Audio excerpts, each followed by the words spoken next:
ಕಳಲೆಯನ್ನು ವರ್ಷಕ್ಕೆ ಒಂದು ಬಾರಿ ಆದರೂ ಸೇವನೆಯನ್ನು ಮಾಡಬೇಕು ಅನ್ನೋ ಒಂದು ರೂಢಿ ಇದೆ. ಇದು ಮಳೆಗಾಲದ ಆರಂಭದಲ್ಲಿ ನಮಗೆ ಸಿಗುತ್ತೆ.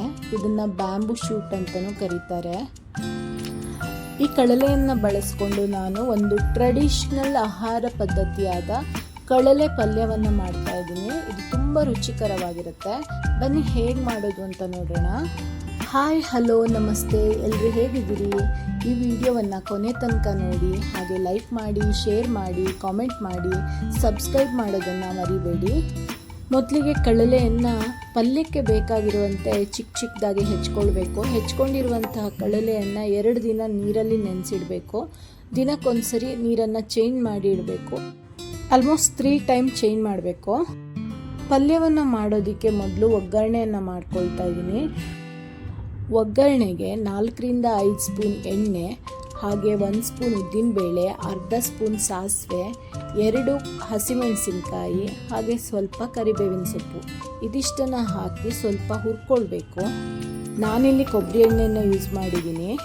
ನೀವು ಯಾವುದೇ ರೀತಿ ಅಡುಗೆ ಎಣ್ಣೆಯನ್ನು ಕೂಡ ಯೂಸ್ ಮಾಡ್ಬೋದು. ಇದಾದಮೇಲೆ ಸ್ವಲ್ಪ ಹುಳಿ ಪುಡಿ ಇಲ್ಲ ಅಂದರೆ ಆಮ್ಚೂರ್ ಪೌಡ್ರನ್ನು ಕೂಡ ಹಾಕ್ಬೋದು. ಹಾಗೆ 1 ಸ್ಪೂನಷ್ಟು ಕಾಶ್ಮೀರಿ ಲಾಲ್ ಮಿರ್ಚಿ ಪೌಡ್ರನ್ನು ಹಾಕ್ಕೊಂಡಿದ್ದೀನಿ. ಇದಾದಮೇಲೆ ಮೊದಲೇ ಹೆಚ್ಚಿಟ್ಕೊಂಡು ರೆಡಿ ಮಾಡಿ ಇಟ್ಕೊಂಡಿರುವಂತಹ ಕಳಲೆಯನ್ನು ಮಿಕ್ಸ್ ಮಾಡ್ಕೊತಾ ಇದ್ದೀನಿ. ಹಾಗೆ ರುಚಿಗೆ ತಕ್ಕಷ್ಟು ಉಪ್ಪನ್ನು ಹಾಕ್ಕೊಂಡು ಚೆನ್ನಾಗಿ ಹುರ್ಕೊಳ್ಬೇಕು. ನಾನಿಲ್ಲಿ ಕಳಲೆಯನ್ನು 3 ದಿನ ನೆನೆಸಿ ಲಾಸ್ಟಲ್ಲಿ ನೀರಿಂದ ಅದನ್ನು ಹಿಂಡಿ ತೆಗೆದು ಇಟ್ಕೊಂಡಿದ್ದೆ. ಚೆನ್ನಾಗಿ ಇದನ್ನು ಹುರಿಬೇಕು. ಒಗ್ಗರಣೆಗೆ ಸ್ವಲ್ಪ ಅರಿಶಿಣದ ಪುಡಿಯನ್ನು ಹಾಕ್ಕೊಳ್ಳಿ. ಕಳಲೆಯಲ್ಲಿ ತುಂಬ ಫೈಬರ್ ಕಂಟೆಂಟ್ ಇರುತ್ತೆ. ಇದರಿಂದ ನಮ್ಮ ಡಯಟರಿ ಸಿಸ್ಟಮ್ಗೆ ತುಂಬ ಒಳ್ಳೆಯದಾಗುತ್ತೆ. ಹಾಗೆ ಇದು ವೆಯ್ಟ್ ಲಾಸ್ ಮಾಡೋದಕ್ಕೂ ತುಂಬ ಉತ್ತಮ ಅಂತ ಹೇಳ್ತಾರೆ. ಪೊಟ್ಯಾಷಿಯಮ್ ಜಾಸ್ತಿ ಇರುತ್ತೆ ಅಂತ ಹೇಳ್ತಾರೆ. ಒಟ್ಟಿನಲ್ಲಿ ಇದು ತುಂಬ ಹೆಲ್ತಿಗೆ ಬೆನಿಫಿಟ್ ಆಗಿರುವಂಥ ಒಂದು ವೆಜಿಟೇಬಲ್ ಅಂತ ಹೇಳ್ಬೋದು.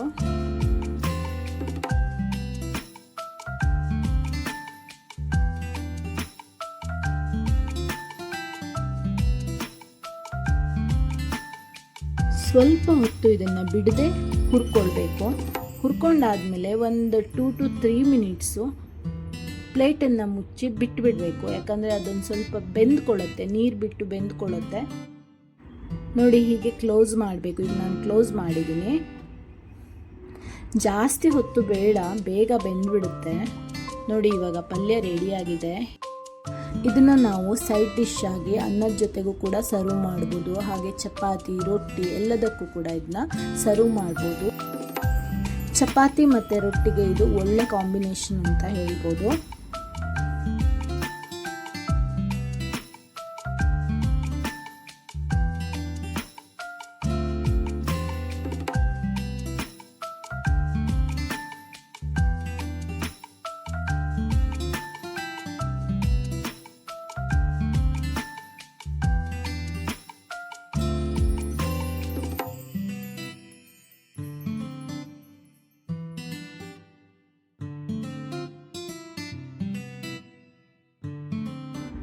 ನಾನಿವತ್ತು ಇದನ್ನು ರೊಟ್ಟಿ ಜೊತೆಗೆ ಸರ್ವ್ ಮಾಡ್ತಾ ಇದ್ದೀನಿ. ಬನ್ನಿ ಟೇಸ್ಟ್ ಹೇಗಿದೆ ಅಂತ ನೋಡೋಣ. ನಿಮಗೆಲ್ಲ ಕಳಲೆ ಸಿಕ್ಕಾಗ ಖಂಡಿತವಾಗಿ ಪಲ್ಯವನ್ನು ಟ್ರೈ ಮಾಡಿ, ತುಂಬ ರುಚಿಯಾಗಿರುತ್ತೆ. ಹಾಗೆ ಈ ವಿಡಿಯೋ ಇಷ್ಟ ಆದರೆ ಲೈಕ್ ಮಾಡಿ, ಶೇರ್ ಮಾಡಿ, ಕಾಮೆಂಟ್ ಮಾಡಿ, ಸಬ್ಸ್ಕ್ರೈಬ್ ಮಾಡೋದನ್ನು ಮರಿಬೇಡಿ. ಮತ್ತೊಂದು ವಿಡಿಯೋದಲ್ಲಿ ಮತ್ತೆ ಸಿಗ್ತೀನಿ. ಬಾಯ್ ಬಾಯ್, ಟೇಕ್ ಕೇರ್.